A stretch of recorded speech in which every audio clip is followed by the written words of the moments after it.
to all our mentors. You can see we've got quite a few people. I cannot list all the names, so we've got quite a few people that are doing mentorship for today. We also have technical mentors that will be here for you to answer any type of technical questions. You will find that in the help area where you can go through. Again, these are a mixture of Shooting Star Foundation volunteers, NetScout volunteers, and they're here to help you with any technical issues or technical challenges that you may have during, or questions that you may have during the hackathon. And so we'd like to also thank them for helping us through this and taking us through the day. We have a panel of judges. So here are the judges. So these are the guys you're going to have to impress today. And we're going to get some pointers from two of our keynote speakers on how to impress these judges today. So we've got we've got 3 panels with 3 judges each that you'll present to later today. Just a reminder, and we'll continue to remind you during the day, you must have your projects submitted by 5:30 p.m. Eastern Daylight Time. For those of you in the Pacific, that's 3 hours earlier. For those of you in the Caribbean, it could be 1 or 2 hours earlier, or about the same time. So keep an eye on the clock. Make sure that you do submit your projects and then be ready to present in front of the judges later today. So we'd like to thank our judges as well for being here with us, and we'll learn a bit more about them later today when we kind of go through the judging series. And last but not least, our organizers. So we've got NetScout organizers. We've been working fast and furious. We've become intimate friends in the last few weeks as well. Lon has been working a lot with you guys, answering questions, guiding you. He's also been working a lot with the mentors. Latha has been the magician behind the curtain that's been doing everything for us as well, making sure everything goes well. I'm Yvonne, by the way. That's me in the upper right-hand corner. I didn't introduce myself. I apologize for that. And we've got Maniam, that's been also a mentor, but helping with the organization. You've all heard from Dan, trying to get your waivers and everything signed so we could get you more or less set up and to be part of the hackathon today. Karen, you've not met, but she's also been behind the scenes helping to make everything possible. Susan is working hard to make everything possible as well, and so is Harsha. So again, just some of the organizers from NetScout. We've got a whole host of people behind the scenes and would like to thank them. And if you would give all these volunteers a round of applause, if you could, for us, just to tell them, yes, thank you so much and great job.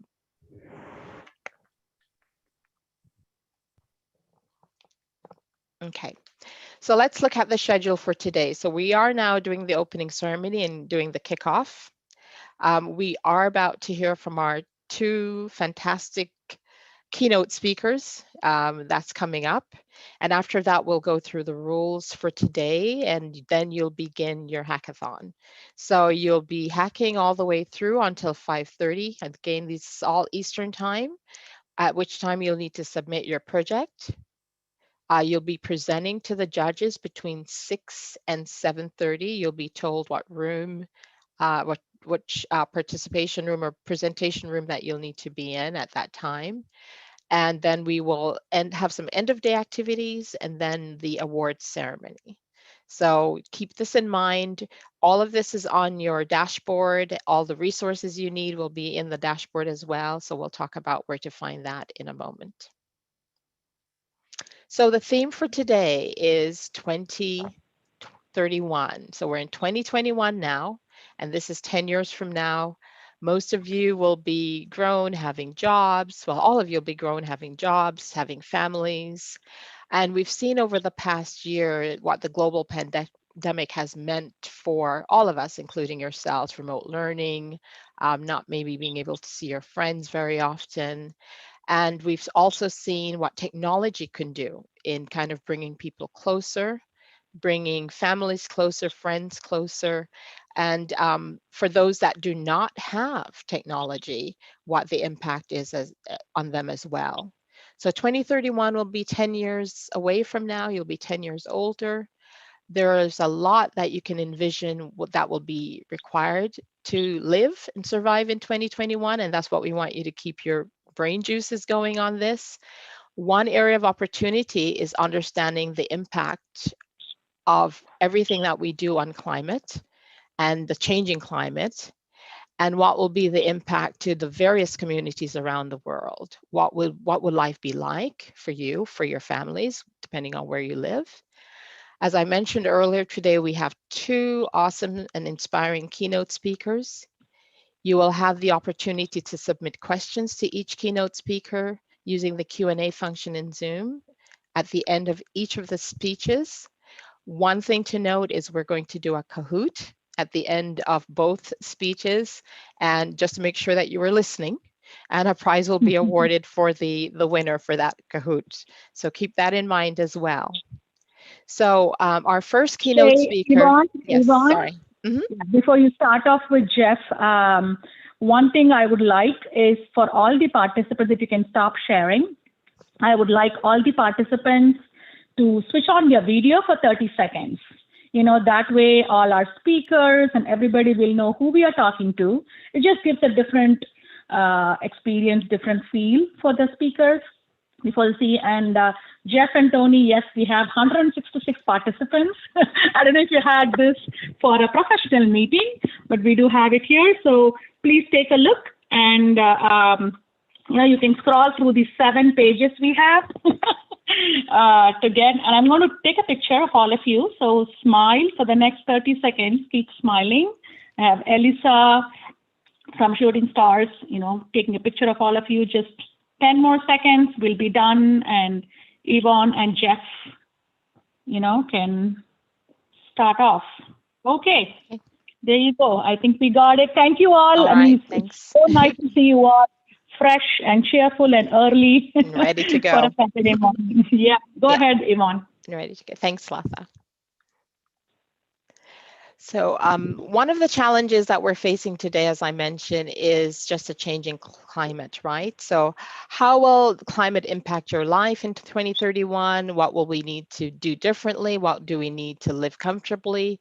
What do we need to do to make a difference and make things better? Oh, sorry. You have to share your screen. Yep. Oh, sorry. Share screen.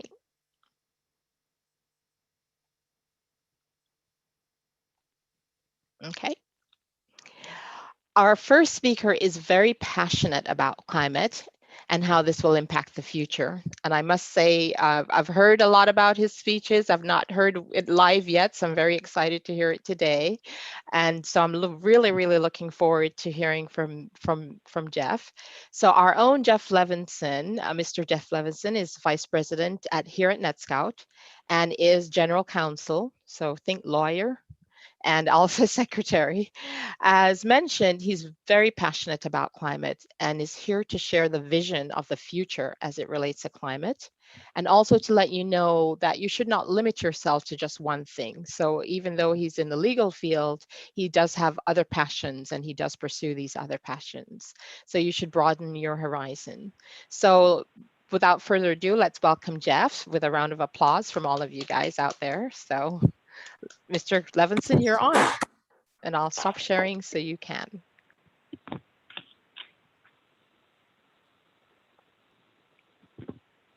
One moment. And we should be live. Yes. So, great. I have set this up so I can't see. So, Yvonne, Latha, tell me if I need to know anything because I can't see the audience right now. Okay. But thank you and welcome everyone. I am so glad to be here with you this morning as you look at the world in 2031. It's so great that you all got up, are ready to learn, and I would say have fun with it. Learn a lot, and think about all these connections that you're going to make, not just with the people that you're meeting today, but on all these topics. I'm going to talk to you about climate change. We're at an inflection point. The pandemic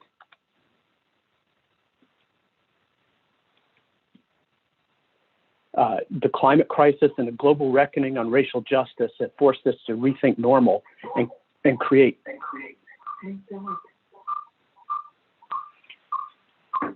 a new world of possibilities. Today, each one of you can take on these challenges and more, and I'm going to be talking about climate, the science and solutions, and how to accomplish change. And you can think about problem solving, how these interconnected challenges might be the ones that you would want to take on, or that could lead you to other ideas in other fields. So think about your skills and interests and how you might apply them to this or to other challenges. I'm going to pause for 1 second here because Yvonne, can you confirm that you can see what's called the blue marble, the picture of Earth?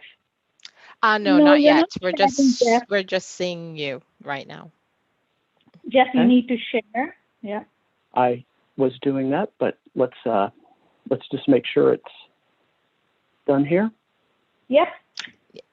It has started Yep. to share. We're seeing the screen, but yes, we can see it now. Perfect.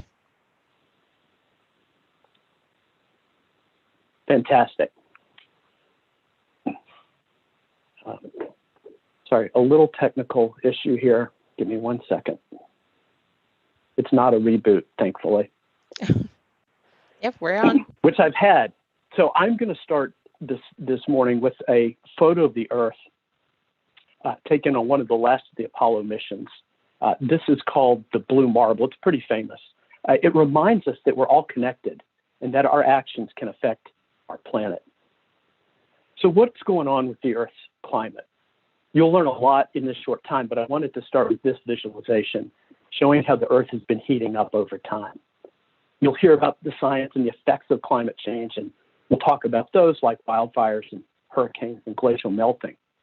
And you'll also hear about exciting advances in renewable energy and lots of signs of hope and optimism about what can help us respond to this climate crisis.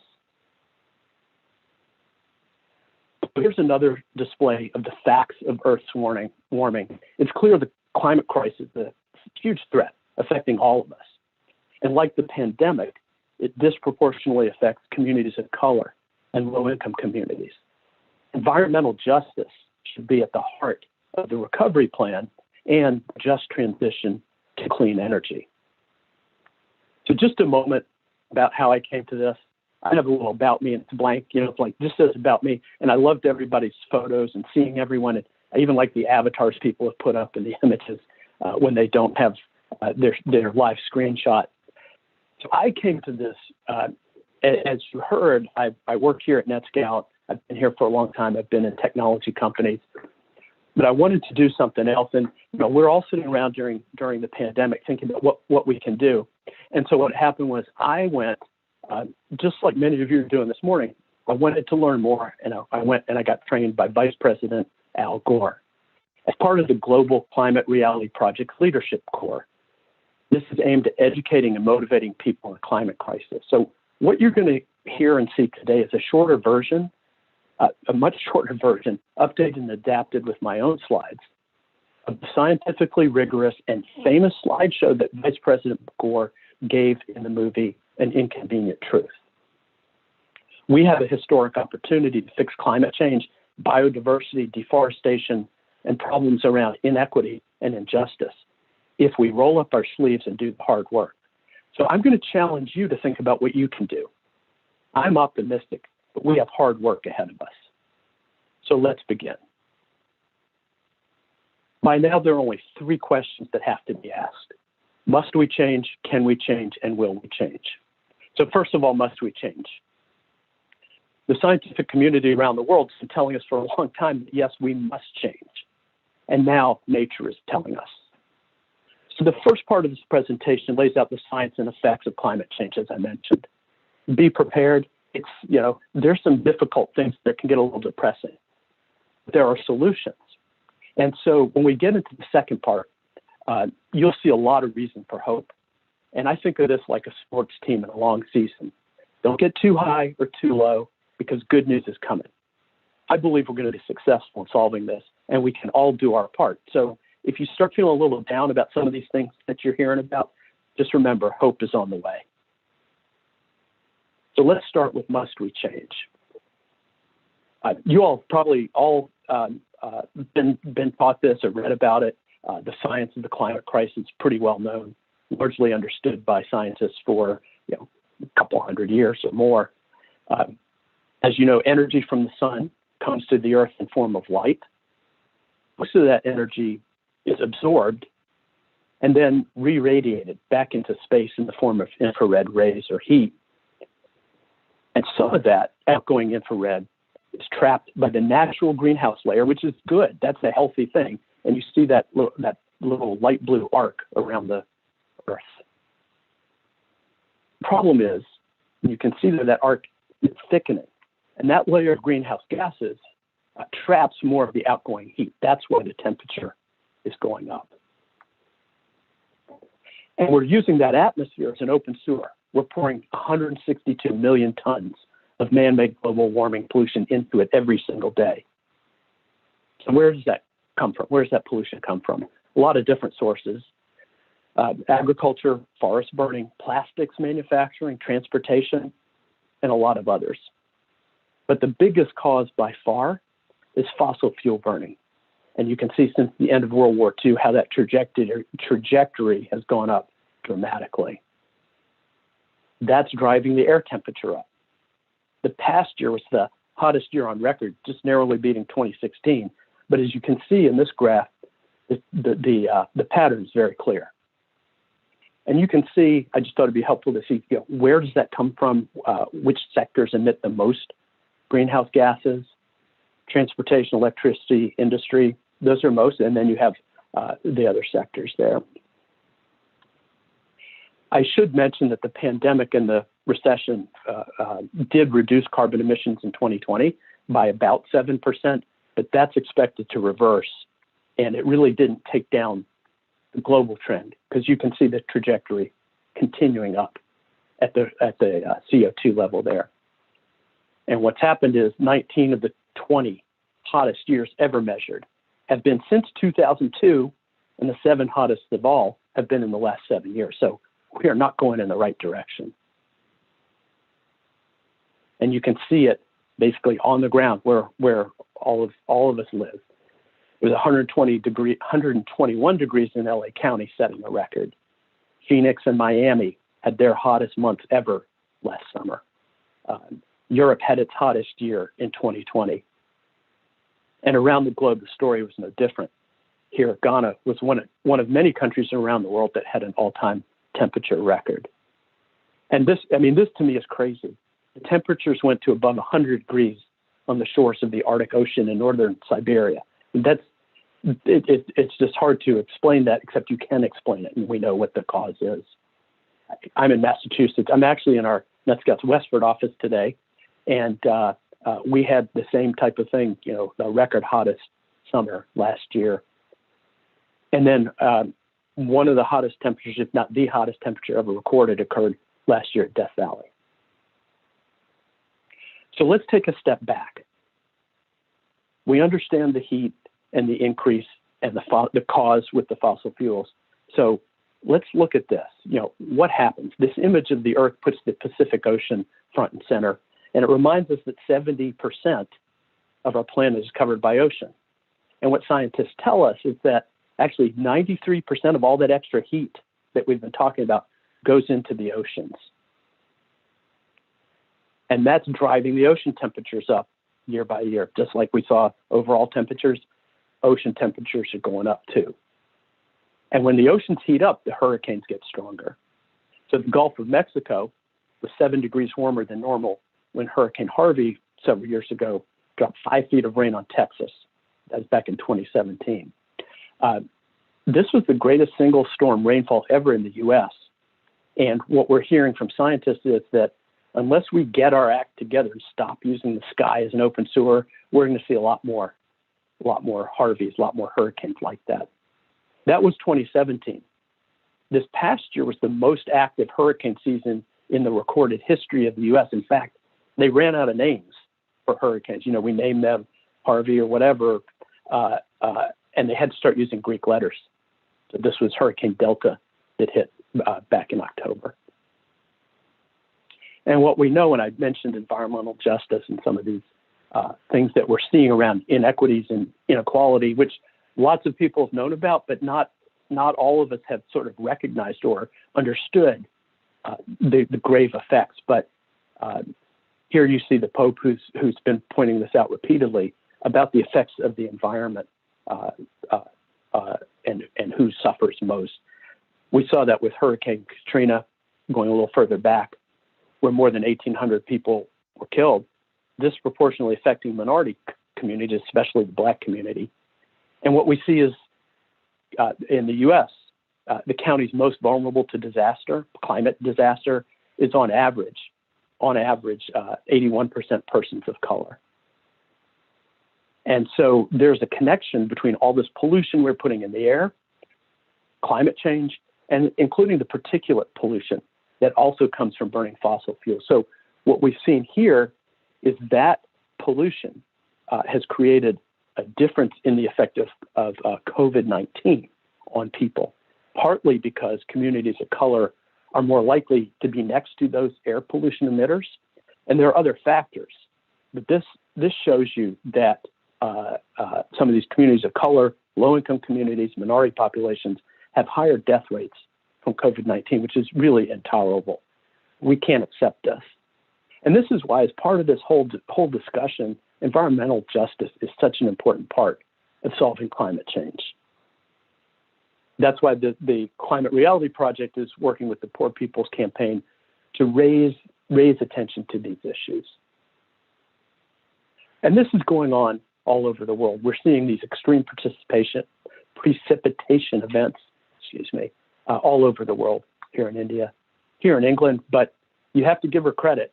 This pub stayed open and she cleaned the inside of that window very nicely. So that same extra heat that's putting more evaporation from the oceans into the air also takes it out of the soil. So the droughts are longer and more intense. You see here in Brazil last year, substantial drought. Groundwater resources in Europe are low for those same reasons. And every day you read something about climate change. So again, it can get a little bit depressing. I'm going to talk about solutions, as I mentioned, but a report just came out last month in the U.S. There's the vast majority of the Western U.S. is hit by drought. California is particularly hard hit. And those of you, and I know we have a number of people from California, thank you for getting up early to participate in this whole thing, know that this has been a serious problem for a number of years. It's not looking to get better this year. So we also know that when that temperature goes up, we get more fires. And we see a correspondence between higher temperatures and more fires. So we know from the records that the fire season in the Western U.S., where we have all that drought, is more than 100 days longer than in the 1970s. And the last few years have been the worst for fire in the U.S. ever in terms of lives lost and expense. These are all in California. By the way, we're learning more and more that indigenous people have very sophisticated and long experience in fire management, and we need to start learning from that. Last year in California, 5 of the 6 largest fires in their history took place, and we can see the concentration over the past 20 years. Again, this is a global effect that's happening in Australia, in Brazil, particularly with the fires burning in the Amazon. But hey, it shouldn't ruin your golf game. I put this picture in because it shows that people can look the other way and pretend that there's not much wrong. So today, part of the purpose is to give you the skills and the knowledge and the understanding so you can help break through that, understand it, and understand how we can be part of the solution. Now, just again, taking a step back, if you put these climate-related disasters together, the pattern's very clear. You can see it, like all the graphs I've been showing, it's going up and to the right. The number of extreme weather events has been going up, and the cost is going up. Not to mention the human toll that we've been talking about in lives and livelihood and dislocation. And you can see the scale and scope of these weather and climate events here across the U.S., but also across the world. and affects and damages all types of infrastructure. We're not going to go through all these, but you can see how widely this affects what we do every day. And so there's a replica of Noah's Ark in Kentucky. They had a big downpour there, and they sued their insurance company for $1 million in damage, flood damages to the replica of Noah's Ark. I'll just leave it there for a second. From fires and floods to ice, what we're seeing is the rate of ice melt is increasing. For example, in the last 20 years, the rate of ice melting in the Himalayas has doubled, and it's also melting ice in the North Pole and Antarctica. This glacier in Greenland has disappeared. And scientists have measured, and here actually this is a NASA measurement, the declining ice mass there, which is 4 times faster than originally thought. Between a third and 2/3 of the glaciers in the Himalayas could melt in a century. This is really important because people depend on this meltwater, and the rate of change there depends on how quickly we solve climate change. So this is really serious. This meltwater provides water to about 1/4 of all people in the world, and the same is true in the Andes and the western part of South America. And I always have to put in my polar bears. I like putting in the polar bears here, but it affects polar bears because the declining sea ice affects their habitat. So they're vulnerable, but we can fix that. We can reverse that if we act. So I'm going to flip the globe. I'm going to go to Antarctica, where there's the largest mass of ice on the planet, and the same thing, you'll see the same thing happening here. The ice is melting, the degradation there is accelerating. Temperatures are going up 3 times faster here in the South Pole than the Earth as a whole. The science is that the poles tend to warm much faster than the Earth as a whole, and it's putting cities around the globe at risk. A lot of people live on coasts. This is the melting and the thermal effect of heating the oceans is raising the sea level. So here are a number of cities that are at risk by population, the same view by essentially by assets. And there are countries that are seriously at risk, the low-lying Pacific islands and low-lying delta regions in other countries, often inhabited by more poorer communities are at risk, which is why the U.S. Department of Defense, in fact, has called this a national security crisis. It affects food and water availability and refugees, and we don't have time to get into all these today. Or the effect, there are a lot of health effects, spread of tropical diseases and related air pollution. But know that there are a lot of interconnections among these things, including the risk of losing many species on Earth. So when you add up all these costs, the cost to humanity, the cost of the future is unacceptable. So all of this that we've just talked about answers the question, must we change?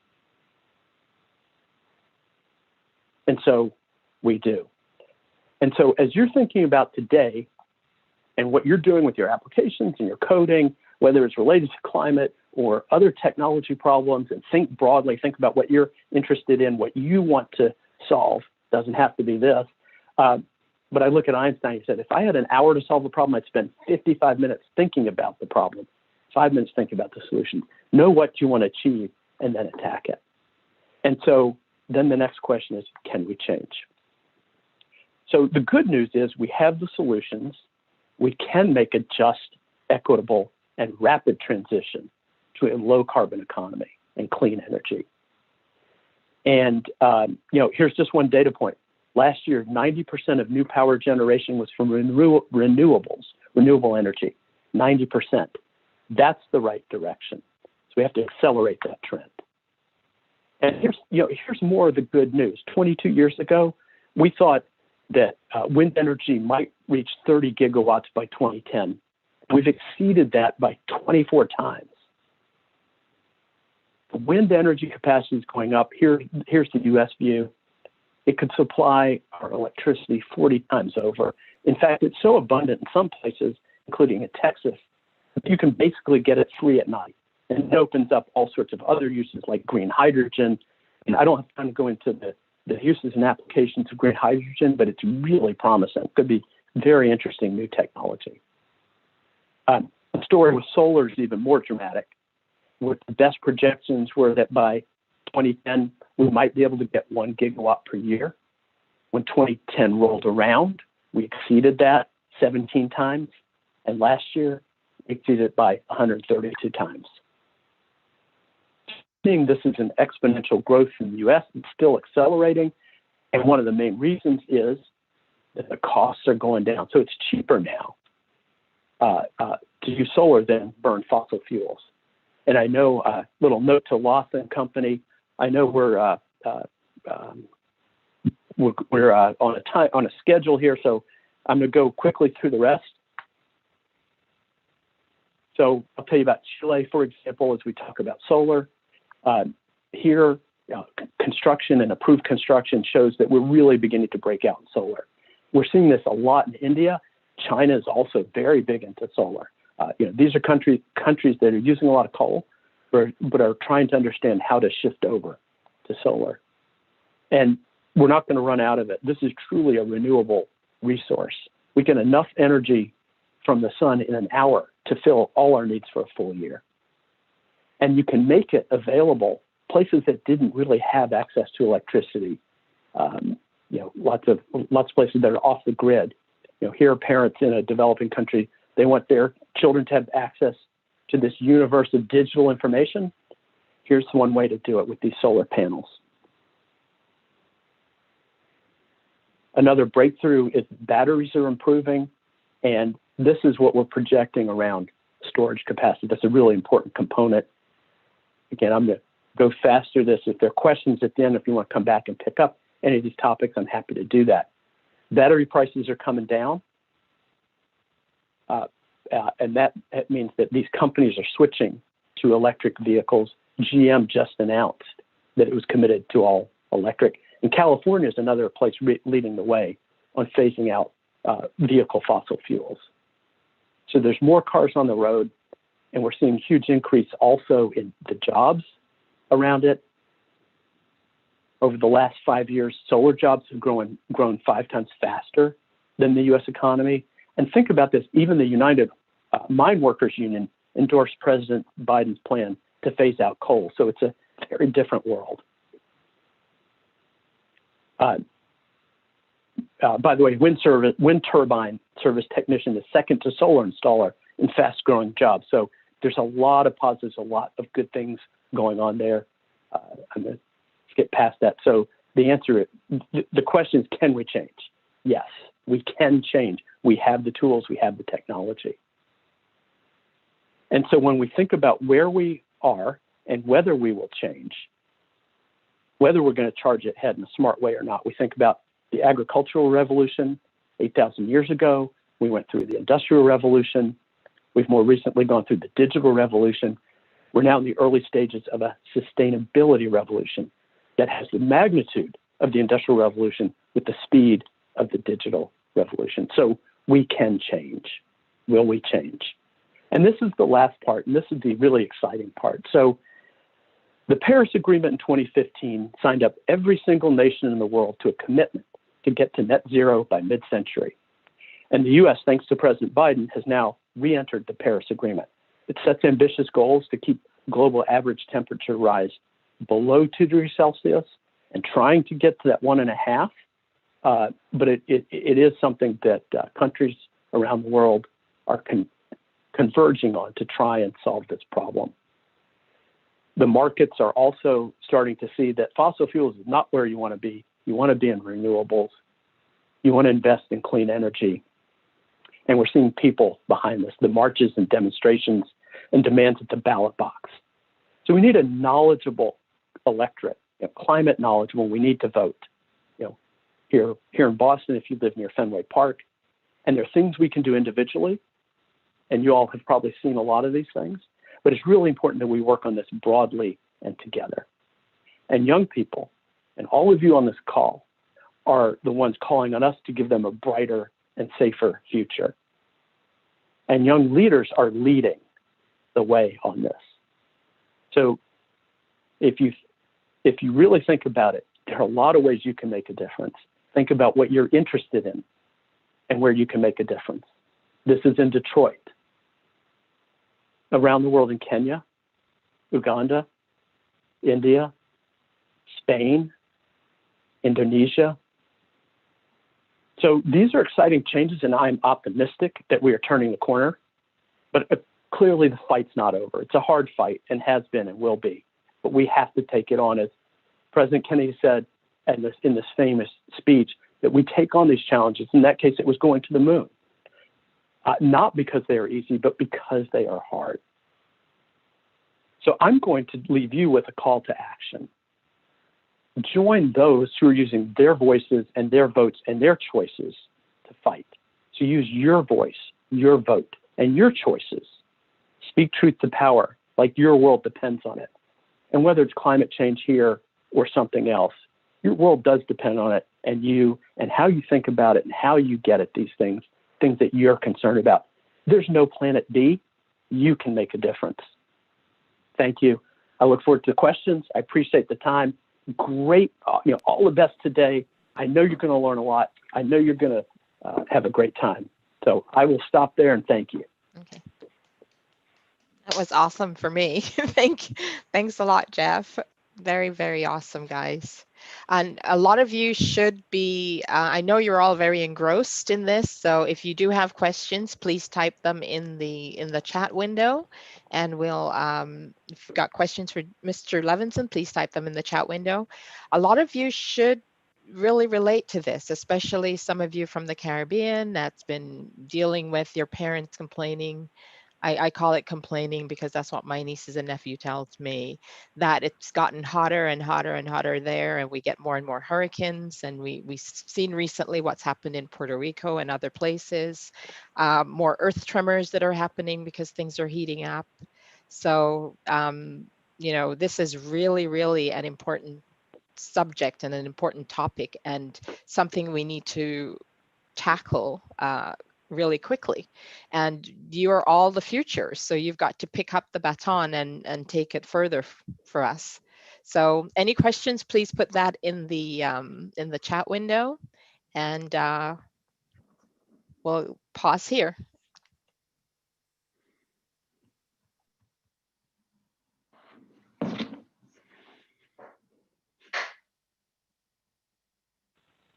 I saw one question, Yvonne, about do we need more computer, mechanical, and environmental engineers for developing the tech to fight climate change, or electrical? Really good question. Where should we focus? And this is where I feel like all of you, as you think about this, there are connections among all these things. So if you decide you want to be doing computer work or electrical engineering or mechanical engineering, that's what you should do, because you will find solutions to this and other problems, whether you go into autonomous vehicles or artificial intelligence. I think what you do is important, but how you apply it is really important. So I wouldn't suggest that there's any one answer to that, because I think it requires all of us to think about, well, this is what I do, so maybe I can help here.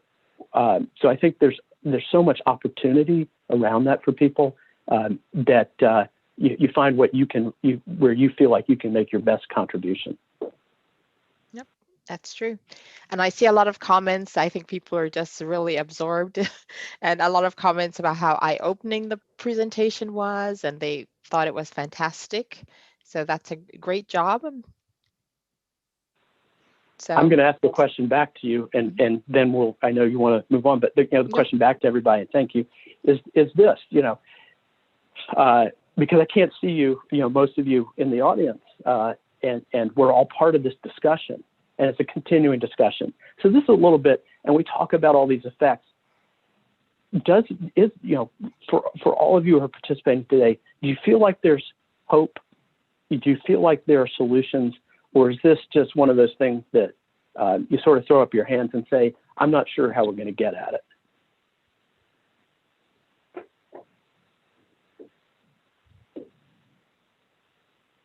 I'm going to take it as hope, unless somebody tells me no. For me, it's hope. For me, it's hope. And pegging my hope on a lot of these young people on the call as well, that they'll pick this up and take it on. So there's one question from Ido about at what point do you think we will bring carbon pollution from fossil fuels close to zero? Yeah, great question. What's really interesting about all the discussion around that is that we're looking at countries around the world who have varying commitments to reducing their fossil fuel emissions. And you look at, and I'm not saying, I'm not placing blame or anything, because if you look at it, China is the biggest emitter right now. But the U.S. and other, I would say, certain countries in Western Europe have historically done more, like emitted more. So the idea behind the 2015 Paris Climate Agreement is to get these emissions down, target 2 degrees Celsius. They're working now to make it 1.5. We can quibble about what the right number is. Clearly, we have to go faster and drop it down. And we're talking about, countries are talking now about 2030. It really has to be done by 2050, because otherwise the effects are so. The longer you wait, the harder it is to correct for those effects. Mm-hmm. And you may have heard about, technology is very good. Replacement technology, burning less fossil fuel is the best thing. You may have heard about things about carbon sequestration, taking it and putting it in the ground or the ocean. That's really a very small piece of it. We really need to change behavior and shift to renewables. And so I would say, without putting a specific date, we're looking at the 2030 to 2050 range, but it needs to happen soon. Yeah. And some remarks here that at least, we see organizations that are trying to go green, that we really have to do. The situation seems kind of grim, but we really need to do something over nothing. So I think the message has sort of come across. They've recognized it's a crisis and there's some work to be done. So very good. Great. All right. Great. Thank you. Thank you very much.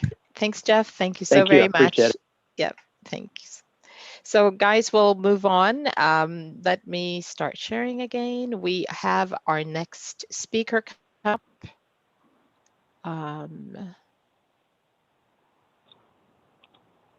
Oops, you need to share your. Yeah.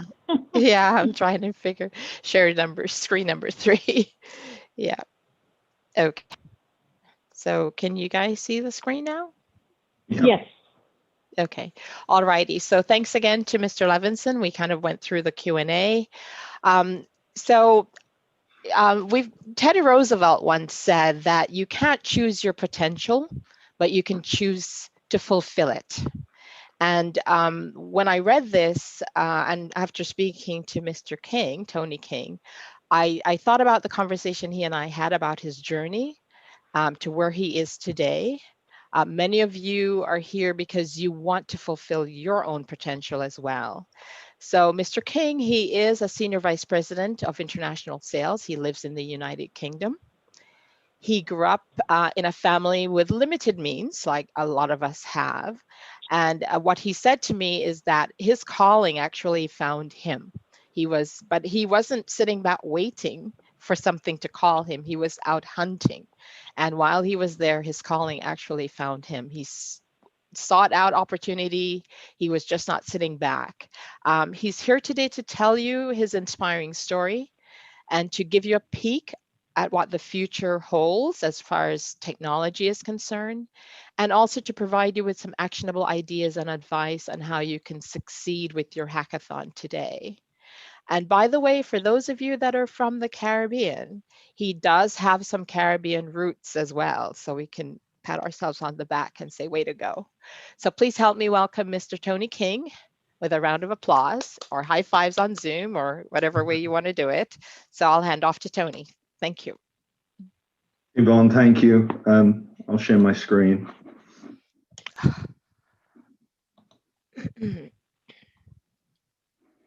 Can you see that okay? Yes. Okay, fantastic. Firstly, I want to say, Jeff insisted on going first because he didn't want to follow me. But Jeff, what an amazing presentation. I was really inspired by your presentation, and the content and the detail were absolutely amazing. Jeff and I have been on a presentation journey together in the past, and it's about learning. We're always trying to improve. We're always trying to learn new skills, and Jeff, that was absolutely amazing. Introduce myself. Hi, I'm Tony King. I'm the Senior Vice President of International Sales, and basically that's everything outside of North and South America. My team is actively selling in all those countries around the world. So everywhere from Europe, Middle East, Africa, India, Russia, China, all the way down to Australia. It's the rest of the planet, so to speak. So I thought I'd take you guys on a journey. So starting with who am I? Well, you know my name. So I thought I'd embarrass myself to begin with by putting up a picture of me. I believe I'm 6 years old at this point, but I was born in London. My parents came from Barbados in the Caribbean to the UK back in the late 50s, early 60s. And I've always lived my life in London. Grew up in the inner city in London, and it actually wasn't until I was, probably in my mid to late 20s that I realized where I grew up was viewed as a tough environment, a tough neighborhood, a challenging neighborhood, gangs, all the things that you see and read on the TV. But actually, to me, it was just my childhood. I didn't see or feel that it was a tough upbringing, because for me it was normal. But when you reflected back on it, it was a challenging environment, and I saw and dealt with things that young people shouldn't have to deal with. I didn't get the opportunity to go to university. It wasn't an option, and it wasn't something that it was even on the horizon for me. It didn't mean I wasn't smart. It didn't mean I wasn't capable. It just wasn't available to me. But that didn't stop me from pursuing my goals. And actually, growing up, the thing that interests me most was being creative. I love to draw. I love to design things. I love the creativity part of anything that I was doing. But I stumbled across an opportunity to take a job in as a computer operator. I'm not sure this sort of role exists anymore. It was back in the day when, I'm showing my age now, when computers had tapes, and the role that I took on was to actually change the tapes at night. So I was actually working nights.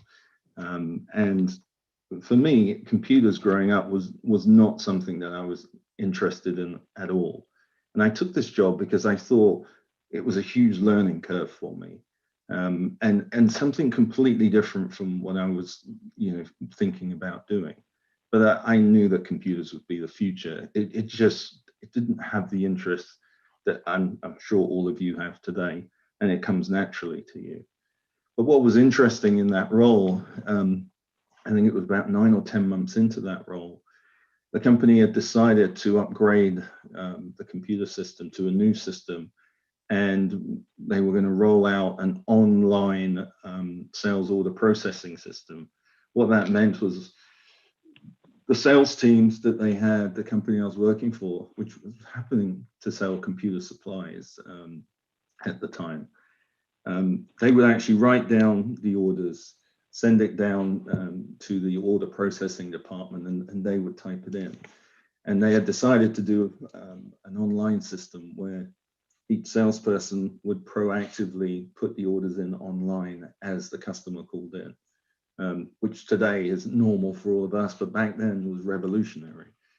And I was given the opportunity to actually train, I think it was 22, 23 salespeople on the new system. And I got so good at it, I knew their job because I knew the software and the system so well. and an opportunity arose for me to move into sales. And so my career began in sales as someone on the phone taking orders. And, frankly, from the time I took that job, I never looked back.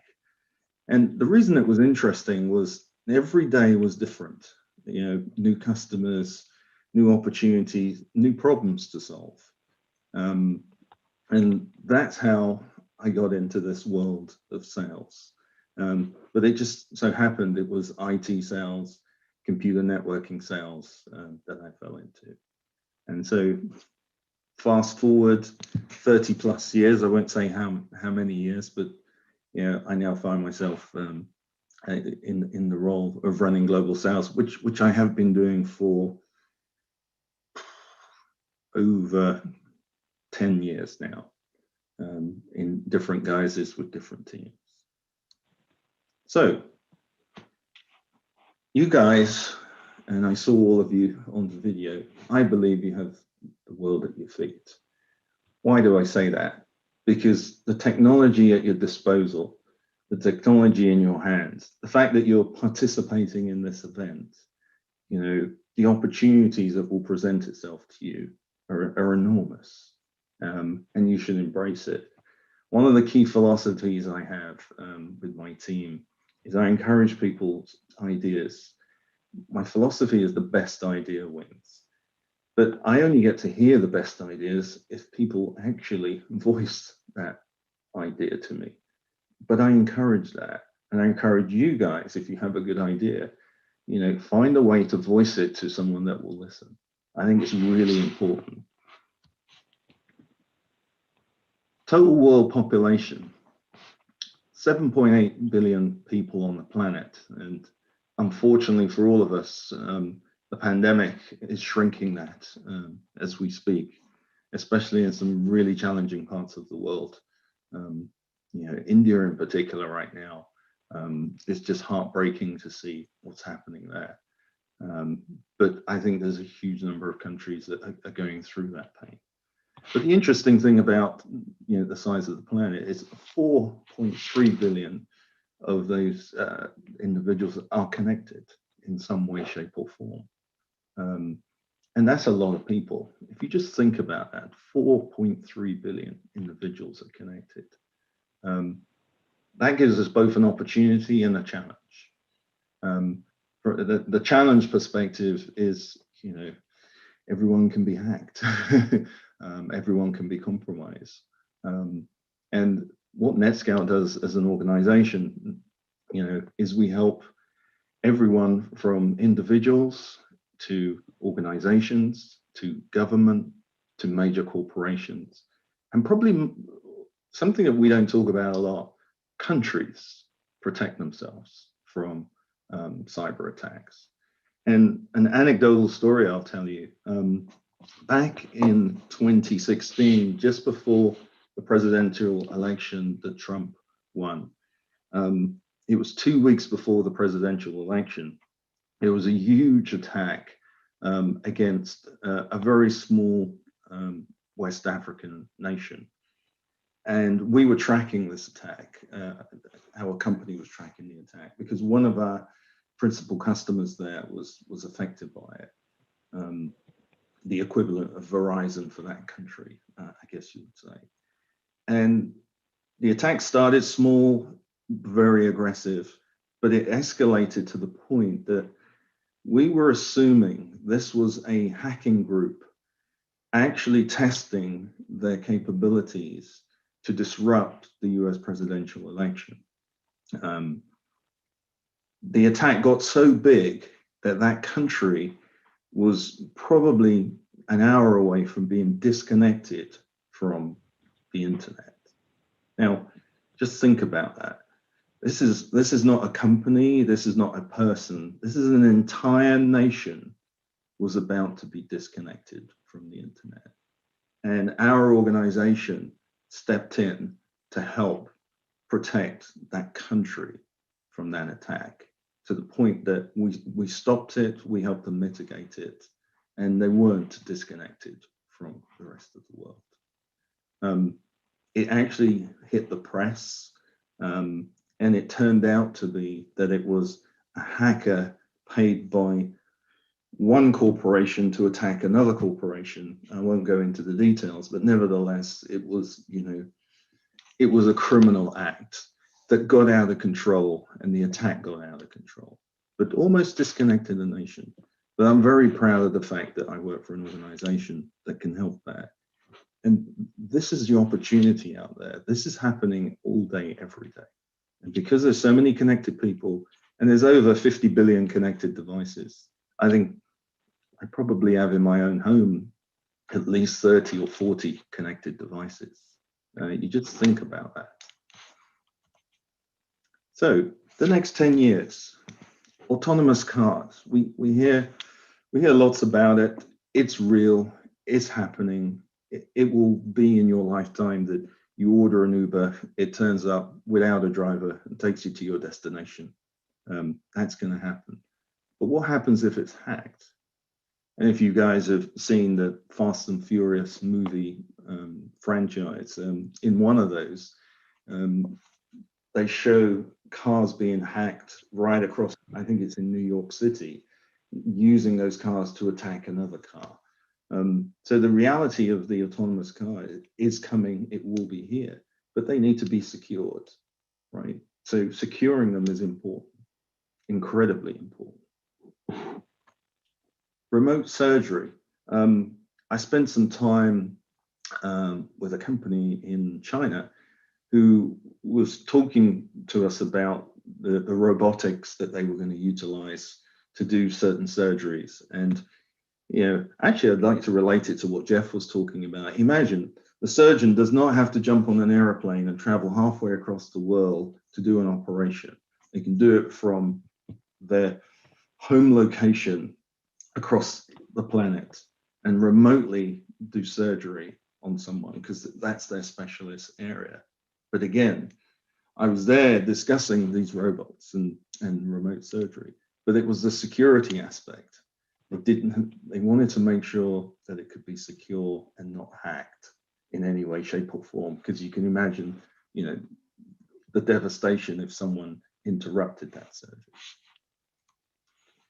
Tech implants. Now, this is also going to happen. To what extent and how far it goes, I know Elon Musk is talking about this a lot. But again, you could call, there are tech implants available today, but a pacemaker is a tech implant. And there's been a lot of news stories about the capabilities of some hackers being able to actually hack those pacemakers, which again, security is important. Understanding, how the importance of that is incredible. It is incredible so there's no loss of life.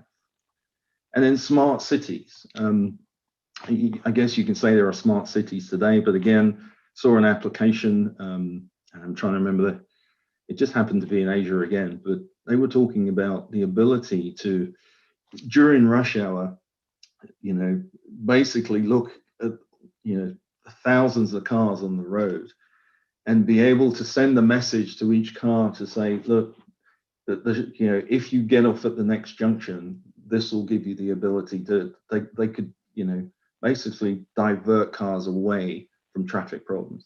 Yes, everyone has satellite navigation, and yes, you can get traffic information, but they were looking at, could they manipulate by sending people texts, etc. And it's smart buildings, the whole thing. But again, they have to be secure. If they're hacked, then that's a problem. I have not witnessed any loss of life through hacking. I'm sure it may or may not happen, but that's something that we all need to make sure doesn't happen. Again, the world's at your feet, guys. Next 10 years, amazing things are going to happen. So I wanted to give a little bit of advice on the hackathon. Keep your message simple and clear. So I know some of the judges, I'm not saying I can influence any of them, but keep your message simple and clear. We often overcomplicate the message, but when given a presentation, keep it simple and clear. Very much like what Jeff did. I mean, You had really strong images, really crisp message. Yeah. If you're using PowerPoint, keep your images simple. Don't overcomplicate it. Don't overcomplicate it. And by the way, PowerPoint isn't the best tool in the world. You know, your voice and your message that you want to deliver is the best tool. Practice, practice, and practice some more. It is absolutely critical that you practice what you're going to present. It makes it easier. It makes you come across more confident. And again, people will listen to what you have to say. End with a strong message. So don't just end your presentation, end with something strong. You will enjoy it if you're well prepared. It's like going into a major, whether it's a soccer match, basketball game, you feel so much better when you're well prepared.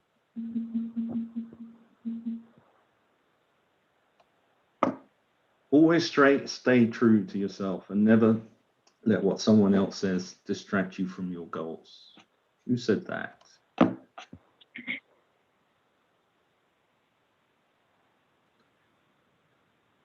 I stayed true to myself when I was your age. I stayed focused. I wanted to be successful.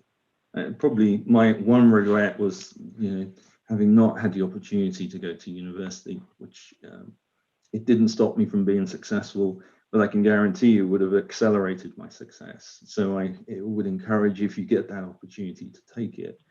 And it's learning. I continuously learn, even at this age, every single day from my team. Yeah, they teach me new things, but the reason I learn is because I'm open to learning.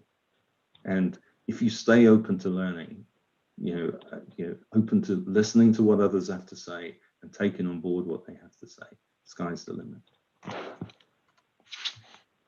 Thank you for listening, guys. Okay. Thank you. Thanks a lot, Mr. King. Thanks, Tony.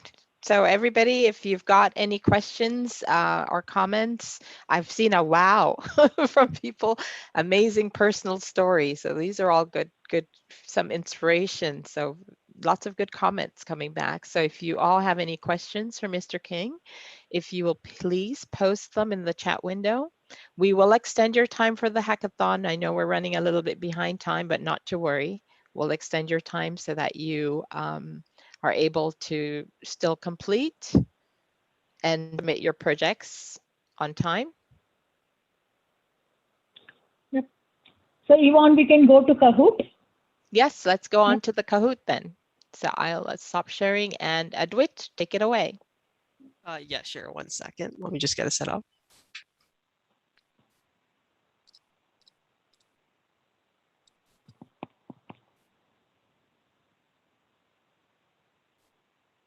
So Yvonne, while he's getting set up, do we want to do a couple of slides, or? You are on mute. Yeah, I think Sorry. has started. Yeah. Oh, if not, I'm good to go. You're ready to go? Yeah, okay. Should be ready to go.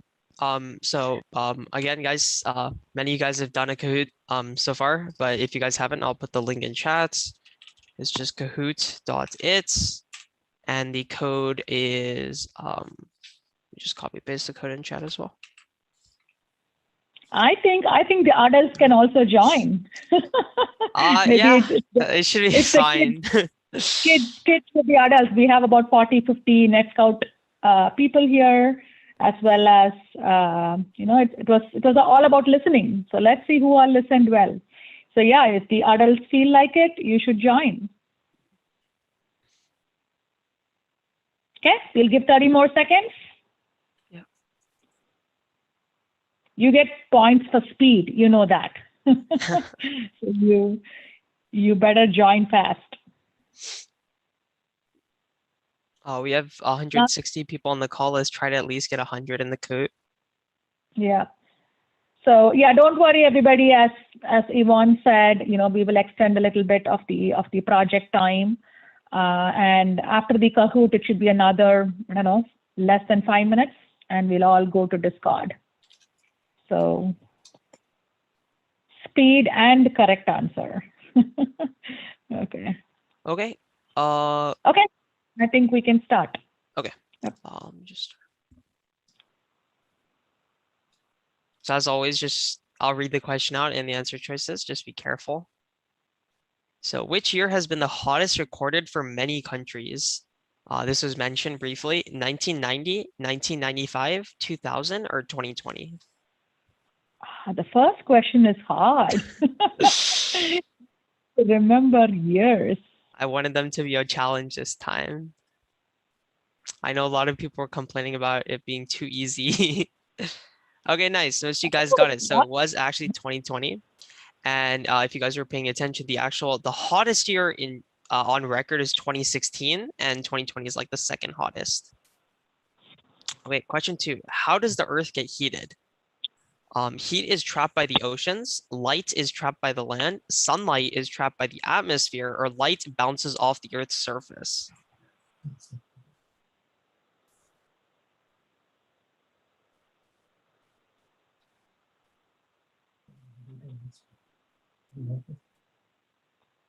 Okay, nice. Again, most of you guys got this. So I think light bounces off the Earth's surface. That's not exactly how it's getting heated. And for the Earth getting trapped by the oceans, it's not as much that. It's more that first the sunlight is trapped by the atmosphere, and then that heat is eventually absorbed by the ocean. So kind of like it was just nitpicking on words slightly.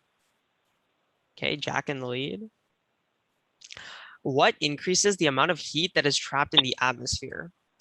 The atmosphere itself, global gases, greenhouse gases, or global warming?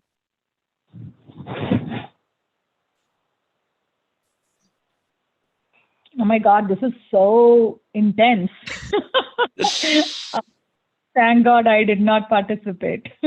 I would have failed. Okay, wow, nice. okay. It was, in fact, greenhouse gases. Sorry if I'm rushing through, guys. I know you guys want to get to coding as well, so we're trying to get through it. Where does all the extra heat in the atmosphere go into? The land, the ground, the ocean, or the sky?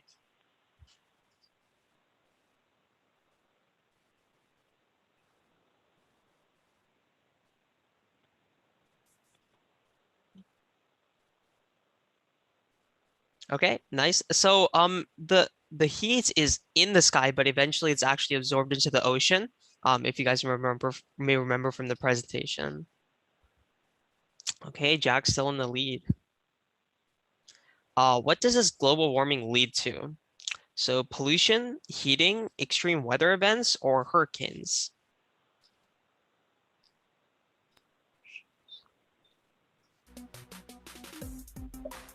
Yeah, there we go.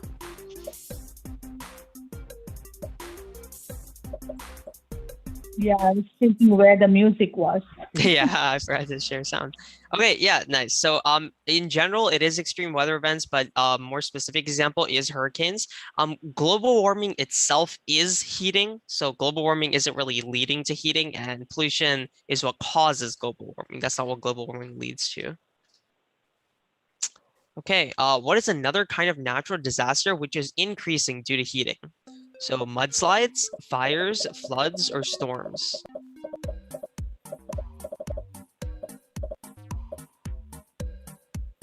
Yeah, agreed. We can move quickly too, right? Okay. So we don't Yeah, affect that's true. India. Guys, try to enter the questions fast.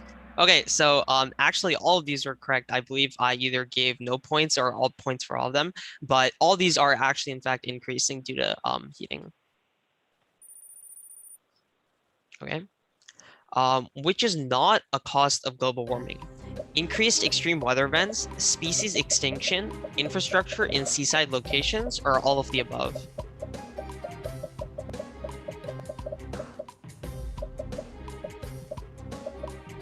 Okay. So nice. It was actually all the above. This was just reading. All of these are in fact costs of global warming.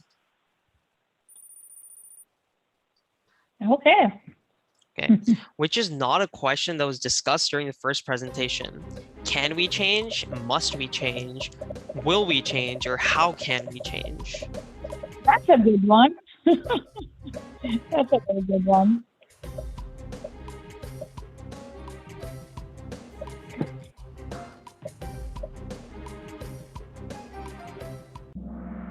Okay, nice. It was in fact, how can we change? The other three questions were discussed during the presentation. This looks like a majority of you guys were at least listening. Okay, question 9. COVID-19 or quarantine has solved global warming by reducing carbon emissions permanently. True or false?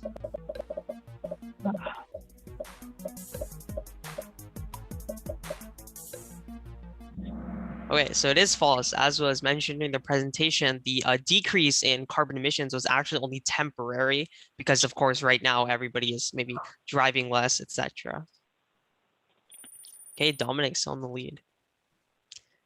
Okay, is there a hope for reducing global warming before it's too late? Yes or no?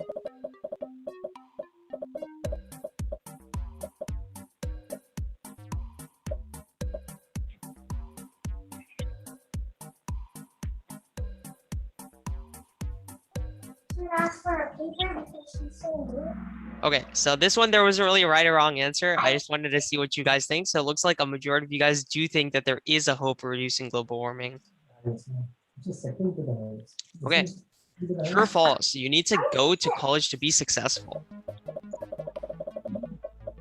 Okay, Mr. King. Yeah, we're starting on Presentation. the second presentation. Okay, of course that's false. You just need passion and like a desire to learn. Okay.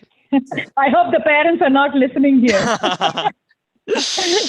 How many people of the world population are connected by the internet? So this was a really big number and it was really prominent on the slide, so I hope you guys remember it. Nice.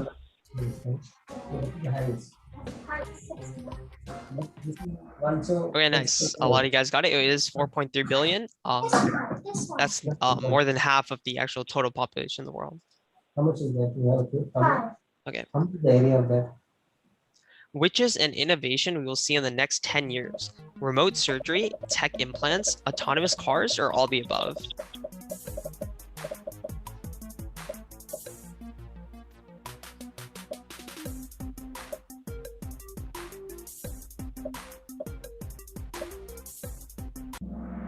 Okay, nice. It is, in fact, all the above. All probably within 10 years, you guys will be seeing all of these technologies widely available to consumers.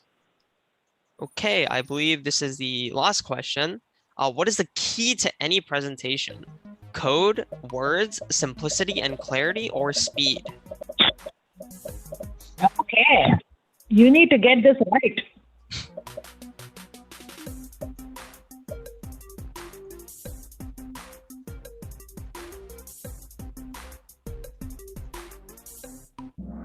Okay, nice. It is simplicity and clarity. So as Mr. King mentioned, your presentation should have a lot of pictures. You should be clear, precise, don't overcomplicate things.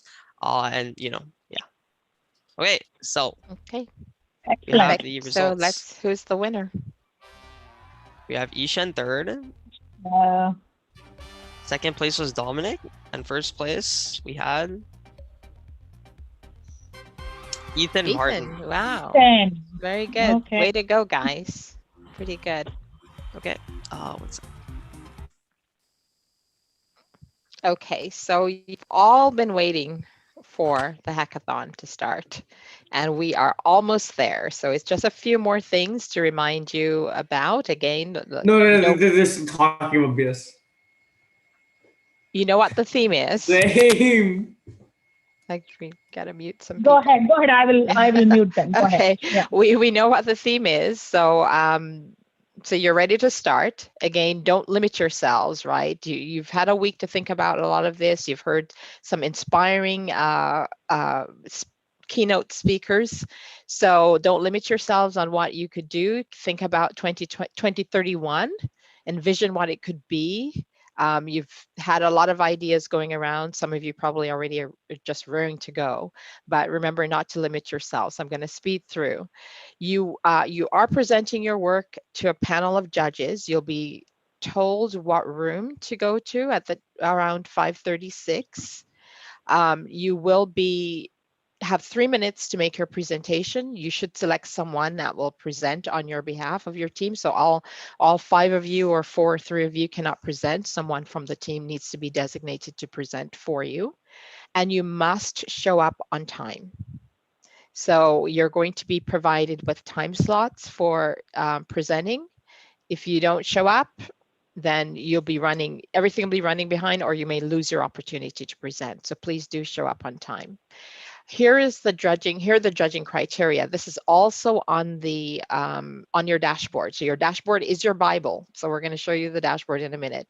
You will be judged on these 5 categories, right? I won't read through them. Your ideation, which is your idea. Is it not innovate, is it something that just wows the judges as well? If you go back to the wow factor at the bottom, so a lot of these come together. Innovation, technical functionality and design.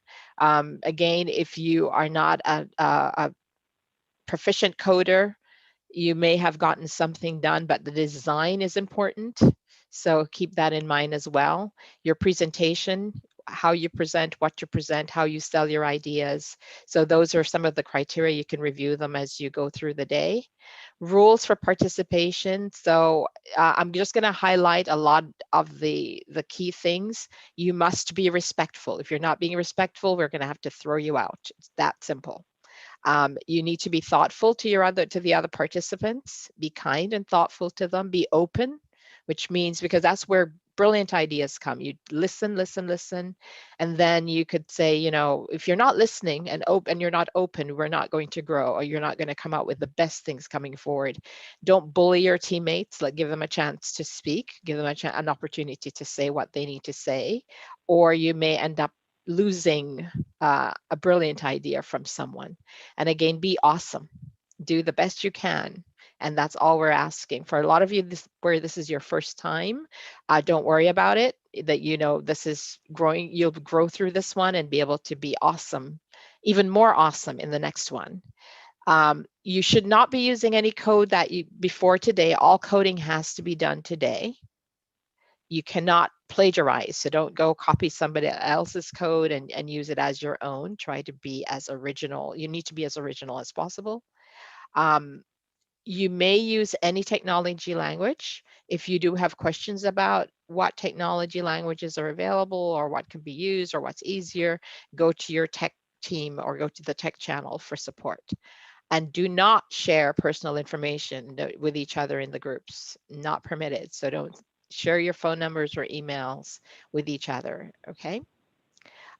So we are the team assignments should be out there. There may be 1 or 2 of you that are, or a few of you that were not participating in any of the events earlier in the week, so we had not placed you in any teams. So that's being reworked right now, but you will get your team assignments. You will find that on your dashboard, right? And so you'll know where the dashboard link is. I think that they'll put the dashboard link in the chat window, so you can go and find your information there. This is what your dashboard looks like. It is your Bible for the day. It's your go-to for the day. Any information you need will be here. If you have a question about something that you cannot find here, let your mentor know, or go to the help area within Discord and put your question there. But this is where you're going to go, and for all references, it provides everything for you here. Again, if you are in Discord and you like technical help, there is a channel that says technical help only. That is your resource for getting technical help. For other resources, like how to get to some coding language sites, or to look up information on your own, that will be under resources. So for those of you that have been in Discord for the past week, you've probably pretty much familiarized yourself with this. For the rest of you, you will have to go through and try to figure that out. There is a break for lunch at 12, but that's up to you. That's 12 Eastern time. That's really up to you and your team when you manage that within your team, when you take your breaks. But just remember to take a break. This is a long day for you, so please remember to take your break, or not just 1 break, it could be 2, but please manage that very well within your team. Reminder, again, you need to be ready at 5:30 sharp, we will extend the time and we'll communicate that extension because we ran a little bit over to do your presentation to the judges, right? So please be ready to do that, at least to submit your presentations at 5:30 p.m. sharp. I Okay. just had one other thing to add to that. So there's a lot of questions. Maybe just to reemphasize, you have 3 minutes for your presentation, and the judges will have 1 minute to ask questions to you.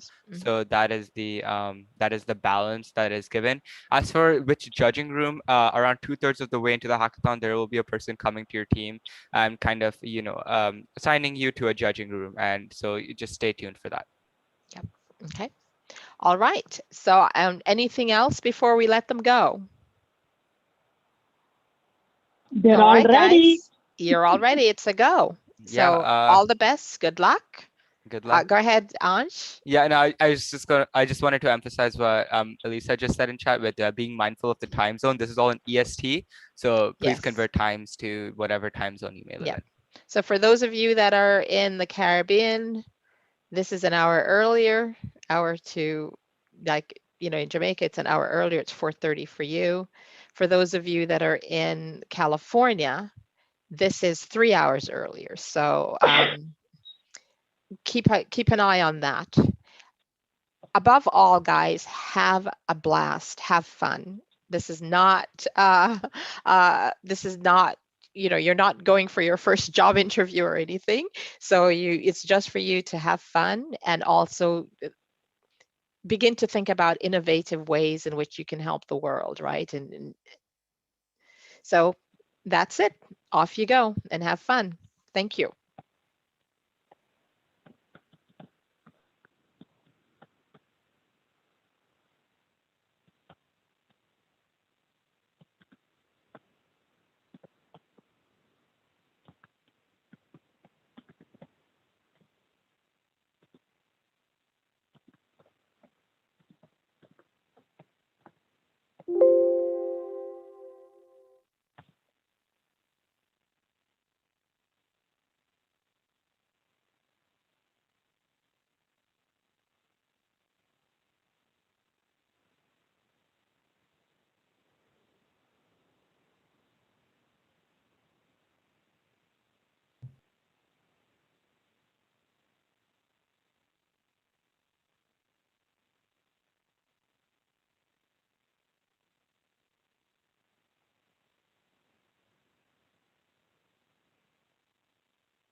Yeah, Ramir, did you have a question? Yes, yeah. You guys can leave and start working.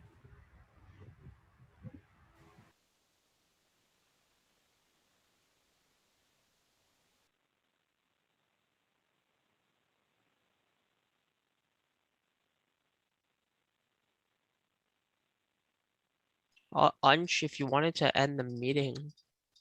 No. This meeting continues going on.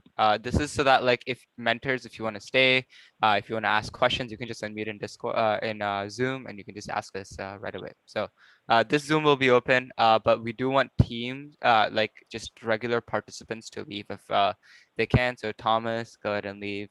Matthew, go ahead and leave. Yeah. Or should we start putting them in waiting rooms, I guess? Can you, hey, Ansh, can you stop the YouTube streaming?